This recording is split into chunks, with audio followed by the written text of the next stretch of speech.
Hello, welcome to Movie Summaries. Today we are summarizing a 2021 horror movie called Wrong Turn. Fair warning, there are spoilers in this summary. Enjoy, and be sure to subscribe to watch more videos weekly, and hit like. The movie begins with an anxious man named Scott Shaw, driving to a small town in rural Virginia. He goes to the local police station and reports his daughter, Jen Shaw, missing from the town. She had come to Virginia to hike along the Appalachian Trail with her friends, but went out of contact 6 weeks ago, despite having promised to call at least once a week. The police chief offers to file an official missing report, but tells him to not count on it, as youngsters often come to the famous trail, disappearing for weeks, before returning home on their own. Scott then meets a woman named Eileen, the owner of the inn where Jen stayed. Eileen tells Scott that her guests checked out on their own in the morning, and she didn't see Jen and her friends leave. Eileen further adds that by morning, their room was empty and their car was gone. Scott hands Eileen his number. Scott then goes to the local bar and asks about Jen. At the bar, he meets a man named Nate Rhodes. Nate reveals that he met Jen and her friends, calling them goddamn yuppies. They went up north into the Appalachian Trail. Nate candidly tells Scott that if Jen and her friends got lost in the woods, he might as well just return home, as he is never going to find them. He further adds that out there, nature eats everything right down to the bone, not giving any shit if it's a cute girl. The response enrages Scott, and he shuts Nate up by asking if he has any kids, and if he does, what he would do. The movie then cuts to 6 weeks earlier. Jen and her group of friends are traveling from New Jersey to a small town in rural Virginia for hiking on the Appalachian Trail. The group includes Jen, her boyfriend, Darius, and couples, Adam and Mia, and Gary and Lewis. While driving, their car has a flat tire, and they have to stop to change the flat with a spare tire. As they are changing the tire, it looks like there is someone, or thing from a distance watching them. They check into the local inn run by Eileen. After learning about their intentions to hike along the infamous Appalachian Trail, Eileen warns the city-dwelling youngsters to keep to the marked trail, saying the land here can be unforgiving. That's a red flag right there. Jen thanks her for the advice and goes out with her friends for drinks. Because of the town's history of supporting the Confederates that wanted to secede from the United States and continue slavery of Black Americans during the Civil War, the group have their guards up while interacting with the locals. While drinking, potty-mouth Adam insults the town. A local man named Nate overhears the conversation and takes offense. Darius calms the situation down with Nate and changes the topic to hiking. Nate warns the group about the Appalachian Trail and asks them to hit him up if they need a guide. After some self-promotion, Nate proceeds to leave. Adam again runs his mouth and insults the man under his breath. Nate stops dead in his tracks to check the hipster freak and says he bets they never worked a real job a day in their life. Jen, sweet by nature, politely corrects the old man. She tells him that she has 2 master's degrees. Darius works for a sustainable energy nonprofit. Mia's oncologist. Adam's an app developer, while Gary and Lewis own a pair of restaurants in New York. She then points out the yellow color in the man's eyes. Wait, is he a demon or something? On Jen's encouragement, Dr. Mia tells the man that he might have a liver problem and advises him to see a doctor. Oh,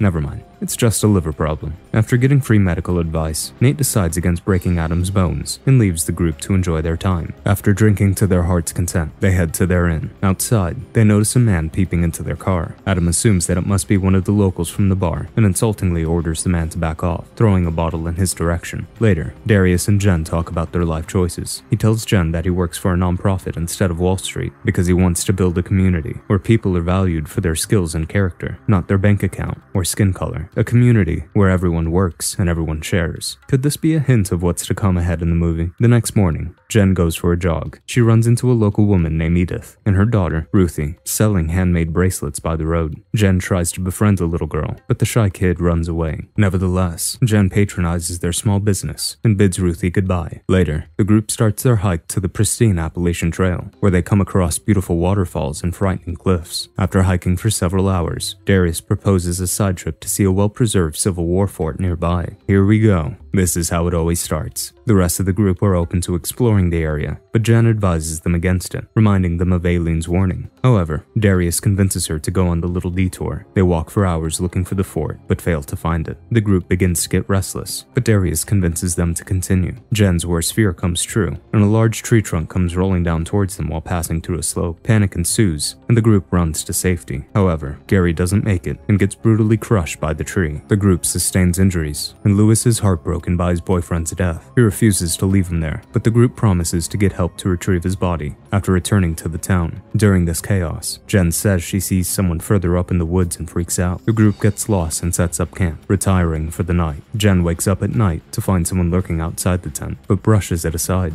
Good thing she didn't go out to inspect. That's a sure way to get killed. The following day, the hikers learn that Mia is missing and their cell phones have been stolen. They frantically look for Mia and notice a plaque nearby dated 1859, declaring the foundation of America. History buff Darius notes that it is dated 2 years before the Civil War even started. While looking for Mia, Jen notices little Ruthie lurking from behind the trees. Adam suspects the little girl is somehow responsible for Mia's disappearance. Frightened, Ruthie runs, and Adam gets caught in a trap while chasing her. He is dragged by a chain, and he disappears into a cave guarded by a venomous snake. The remaining group continue to look for Mia. They come across an abandoned wooden cabin filled with personal belongings of hikers. They suddenly notice Adam restrained and being carried by 2 men donned in primitive clothing and wearing elk and deer skulls. Determined to set Adam free, the group grabs weapons from the cabin and confronts the men. They ask the men about Mia, but fail to understand the language they speak. Amidst the confusion, Adam frees himself and attacks the man with the elk skull, butchering him to death with a log of wood, while the other man manages to flee. Moments later, Mia appears and reveals she was hiding after encountering the men earlier. Jen accuses Adam of killing the primitive man for no reason, but the group justify it by saying the primitive men trapped Adam and put him in the restraints. Despite Jen's hesitance, the group decides to keep the murder a secret. So much for the virtue signaling these guys were doing earlier. The group again tries to find their way out of the mountain. As they are walking, Lewis is quickly and quietly grabbed by the primitive men. They realize he's gone, and then soon find themselves surrounded by more mask-wearing primitive men. The group split into 2 groups and attempt to flee.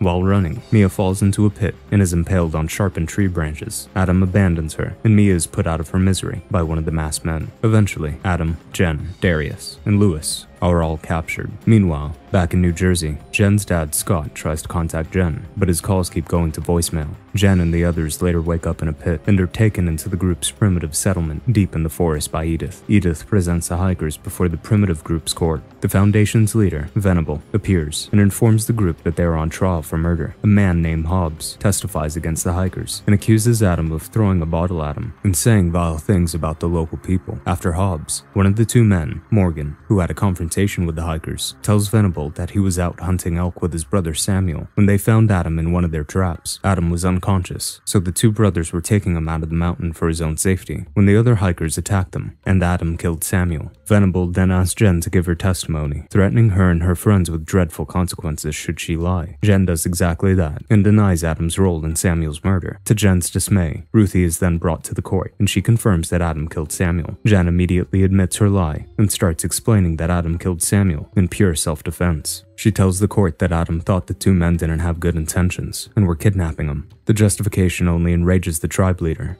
who asks her why they thought that about the tribe, when they have never met the tribe, or the tribe has never harmed them. Venable finds Adam guilty of murder and is given death penalty, while the rest of the group are sentenced to darkness. Panicking, Adam manages to set himself free and holds Ruthie hostage. He orders Venable to free his friends and let them go far away from the backward tribe. However, the tribe manages to free Ruthie and subdue Adam. As Venable proceeds to execute Adam, Jen interrupts him and pleads with him to pardon her friend, calling the execution barbaric. Venable tells her that his family built the Foundation. Men and women of all races and creeds come here to avoid the Armageddon they anticipated was coming between the Confederates and the Union. The community has everything they need. They are one body, working together. Finally, Venable asks her, whose world is more barbaric, hers or his? Jen, Darius, and Lewis are then escorted to the dark room. Venable then sears Louis' eyes shut with a red-hot iron before shoving him into the chamber. Is this supposed to be less barbaric? Venable then proceeds to do the same to Darius, but Jen interrupts him. She begs Venable for mercy, claiming she and Darius would be helpful to them. Using his expertise, Darius can build houses, minimize damages inflicted by climate change. Meanwhile, Jen's family doesn't have any history of illness, and hence, she is perfect for bearing strong and healthy children. Venable agrees, and both are welcomed into the community. The movie then cuts back to the present.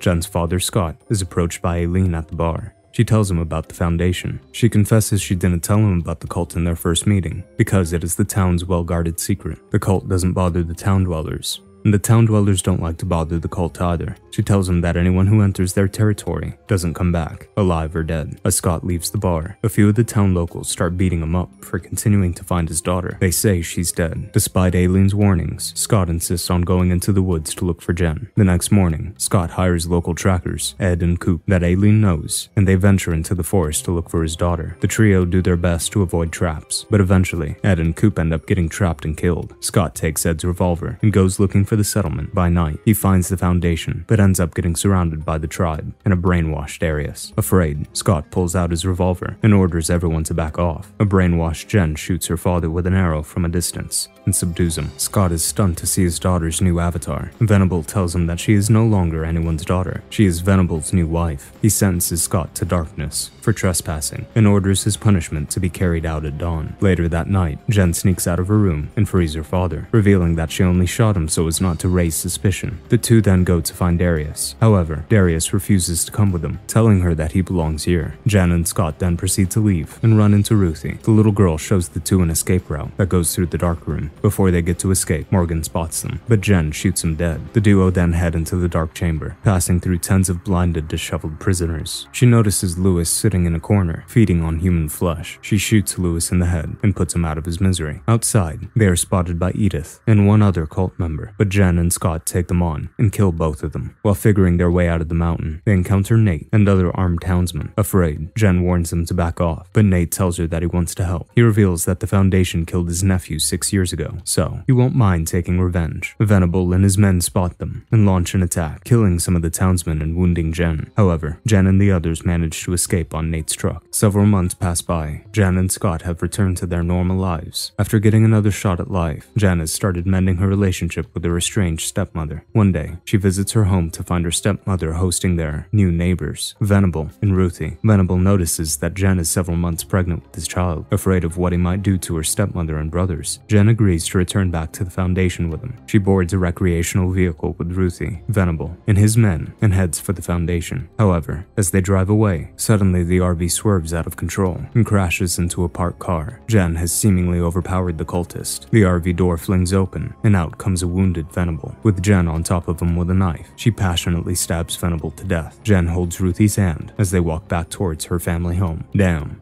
Jen is a badass. Hope you enjoyed our summary. Make sure to like, subscribe, comment, and turn on notifications so you can watch more videos weekly. Thanks.